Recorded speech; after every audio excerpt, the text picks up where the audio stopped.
A heroic World War II soldier, a doctor who can't stop dying, and a talking dinosaur. These famous TV characters and more left us in tears with their heartbreaking final words. In the pilot episode of Young Sheldon, Sheldon says through narration that he wished he'd told his father more before he died. In a Season 7 episode, George is shown leaving the house for work. When he does this, he says the same thing he often said to his family. See y'all later. This was George Sr.'s last words in the series, though nobody in his family knew that for some time. Later, two of George's co-workers arrive at the house to deliver some bad news. They tell his wife, Mary, that George died suddenly of a heart attack. The rest of the episode deals with the fallout of George Sr.'s death, and it's heartbreaking to know he left the family in such a normal way, making it harder to get over his passing. Eddie Munson is one of the most beloved characters on Stranger Things, but he only stuck around for one season. Eddie is the school's local drug dealer and dungeon master, and he forms a bond with Dustin. He also becomes a target of Hawkins' satanic panic surrounding Dungeons and Dragons, and he feels incredibly guilty for running when Chrissy died. Eddie has an amazing redemption arc, playing Metallica's Master of Puppets in the Upside Down to buy the group some time to stop Vecna. He succeeds, but is attacked by Vecna's army of bats, which tear him apart. Eddie doesn't die right away and has a brief moment with Dustin, who holds him in his arms. In his final moments, Eddie looks at Dustin and says, "It's finally my year." No character in the history of television has said as many final words as the Doctor. Doctor Who first aired in 1963, and over a dozen actors, good and bad, have played the Doctor. Everyone has their favorite Doctor, but many of the Doctor's last words are hopeful and quite lovely. Of course, there are those who reminisce and say something truly heartbreaking. This is true of the 10th Doctor, whose final farewell is considered by some to be the most devastating of them all. Unlike his other incarnations, the 10th Doctor's demise was relatively slow, allowing him a rare opportunity to bid farewell to those who were dearest to him in life. After a series of good deeds made all the more heartbreaking by the understanding that this was the end for him, the Doctor allows himself one last moment with the woman he loves before retreating to the TARDIS, where he uttered a single, devastating line. I don't want to go. Fans of the Walking Dead comics knew all too well that Glenn Rhee's days were numbered on the television show. There were a couple of misdirects, but eventually Glenn found himself kneeling before Negan, and there was no way he'd walk away from that. Negan explains very clearly that he'll kill one of the survivors kneeling before him, which plays into the season finale's cliffhanger. Eventually, he settles on killing Abraham. Daryl sucker punches him, so Negan rebukes by going after Glenn next, hitting him hard on the head. As he struggles from the blow, Glenn looks at his distraught wife and says, "I will find you." Most Game of Thrones fans agree that one of the series' most shocking and pivotal scenes is the Red Wedding. In the Season 3 episode, Robb Stark apologizes to Walder Frey for going against their agreement in order to marry his beloved Talisa. Frey accepts his apology, but in reality, he sets the Starks up. And during the wedding of Edmure Tully and Rosalind Frey, men in balconies pull out crossbows and begin slaughtering everyone. Shortly before this happens, Talisa has a conversation with Robb, telling him she wants to name their son after his father, Ned. The last thing she says to him is, "Don't you want to teach little Ned Stark how to ride horses?" Shortly after this, a thug approaches Talisa from behind and stabs her repeatedly, killing her. It was something of a running joke on Supernatural that the main character could die and return from one episode to the next. Dean died multiple times throughout the show's 15 seasons. Eventually, Supernatural wound down to its final season, and in the series finale, Dean dies for good. When fighting a pack of vamps in a barn, Dean is thrown back into a wooden post with a piece of sharpened rebar. The steel goes right into Dean's back, delivering a fatal blow. When the dust settles, his brother Sam tries to free him, but they both realize that Dean's luck has finally run out. From there, they begin to have an emotional conversation. Dean makes Sam promise to let him go and carry on without him. Sam reluctantly agrees, and he remains with him as he fades. Dean's last words to his brother are, I see him.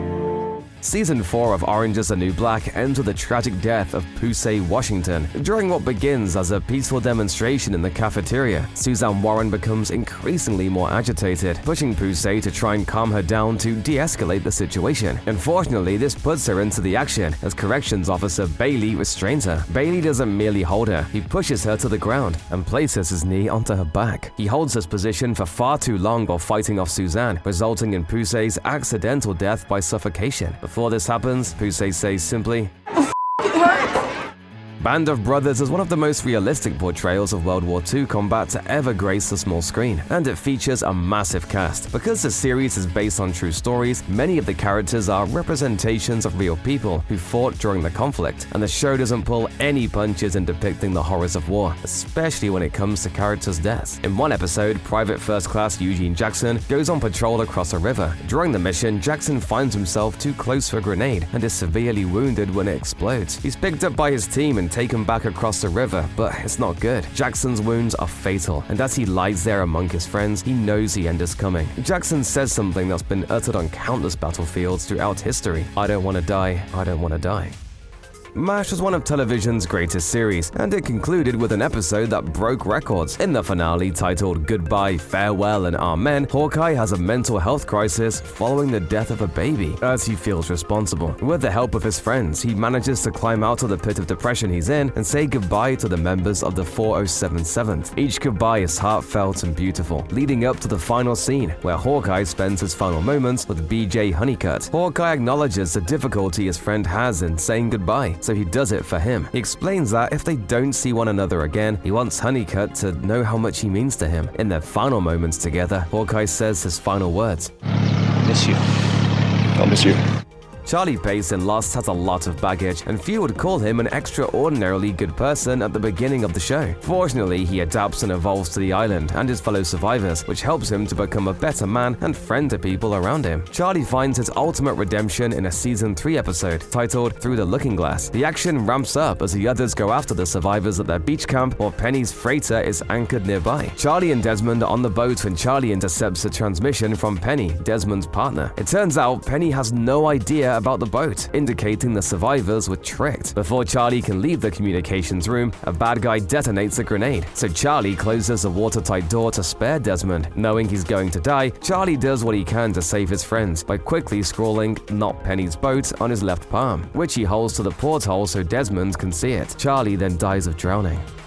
Battlestar Galactica features a plethora of memorable characters, and at any moment, someone could be revealed to be a Cylon. This keeps the suspense going throughout the series, and when a beloved character realizes their truth, it sends shockwaves throughout the entire show, making for excellent television. One such character is Samuel T. Anders, whom Kara Thrace rescued from Cylon-occupied Caprica and later married. He turns out to be a Cylon, but he isn't entirely sold on the company line. In the series' 3-part finale, Daybreak, Sam is plugged into a data stream on Galactica, where his near-comatose existence allows him to interface with the ship. The humans opt to destroy their ships and start anew on Earth, so Sam pilots the fleet into the sun. As he does this, he says, I'll see you on the other side.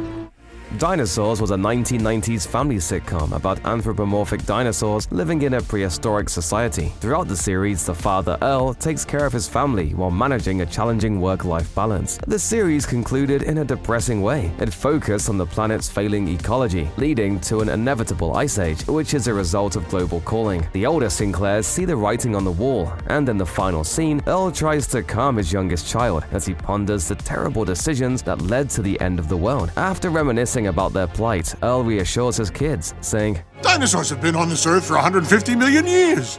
And it's not like we're going to just disappear.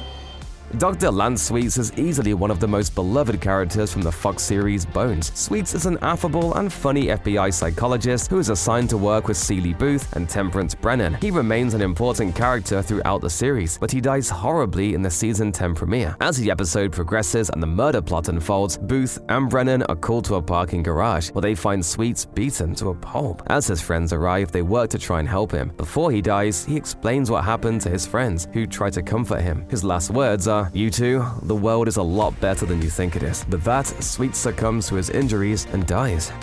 Rex Van de Kamp and his wife Rhee have a tumultuous relationship in Desperate Housewives, leading to their separation. Eventually, Rex is hospitalized with a strange sickness that's later confirmed to be caused by ingesting potassium pills. They were supplied by Bree's would-be lover George, who wanted to get Rex out of the way. Rex and Rhee reconcile shortly before he learns of his poisoning, which he blames on his wife. At this time, Rex's health is failing rapidly, so he gets out a pad and pen to write a letter to Bree, which amounts to his final words. He writes, "Bree, I understand, and I forgive you." Unfortunately, he couldn't write anything else, as he died soon after. The former head of House Stark has spilled the beans about his final moments on Game of Thrones.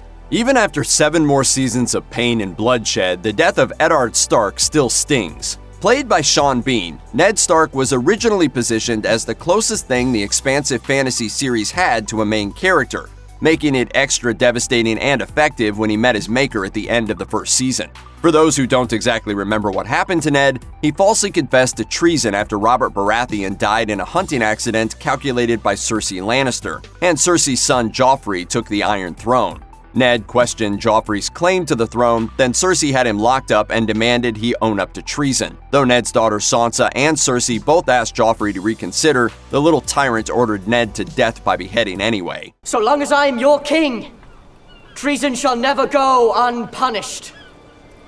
Sir Ilyn, bring me his head. Just before the blade came down, the Stark Patriarch could be seen whispering a few words. With none of his last words being audible and the books providing no insight, viewers have been left to formulate their own guesses as to what the former head of House Stark may have said as he shuffled off this mortal coil, from the obvious possibility of the series' favorite aphorism, which translates to "all men must die." Others have made more plot-specific suggestions, like the idea that Ned was secretly stating that Jon Snow wasn't his bastard son, but the child of his sister Lyanna and Rhaegar Targaryen. In an interview with the Huffington Post, actor Sean Bean finally revealed Ned's last words. They weren't an important message with grand implications for the plot, nor a popular catchphrase.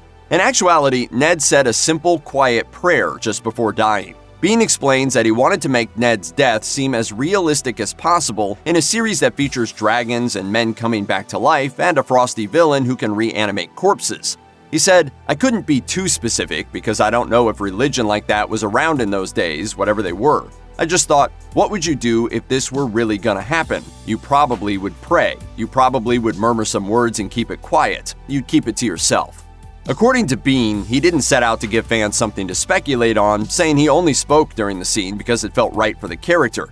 He added, "It's quite subtle in that many people wouldn't pick it up. It was an interesting thing for me to do at that point. There's not much you can do, really. You've got your head on a block. That's about the only thing you can do is murmur."